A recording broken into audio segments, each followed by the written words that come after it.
खानापूर तालुक्यातील मलप्रभा नदीच्या काठावर भाविक मोठ्या संख्येने येऊन पूजा करतात। आजही बेळगाव तालुक्यातील मन्नूर गावातील महिला आणि नागरिक धार्मिक विधीसाठी आले होते। सौंदत्ती यल्लम्मा देवीच्या दर्शनासाठी गेलेल्या भाविकांनी पडल्या भरायला नदीत प्रवेश केला होता। याचवेळी 22 वर्षीय समर्थ मल्लप्पा चौगुले हा तरुण स्नानासाठी पाण्यात गेला असता पाय घसरून बुडाला आणि मृत्युमुखी पडला।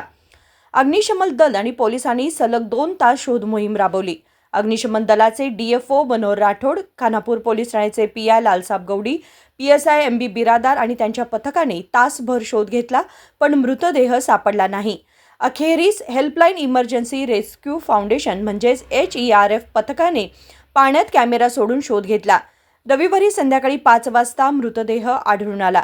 HERF टीमचे प्रमुख बसवराज दुंडय्या हिरेमठ यांनी आपल्या सहकाऱ्यांच्या मदतीने कॅमेऱ्याच्या सहाय्याने मृतदेहाचा शोध घेतला। त्यानंतर बचाव पथकाने मृतदेह बाहेर काढला। पोलिसांनी घटनास्थळी पंचनामा करून मृतदेह शवविच्छेदनासाठी सरकारी रुग्णालयात पाठवला।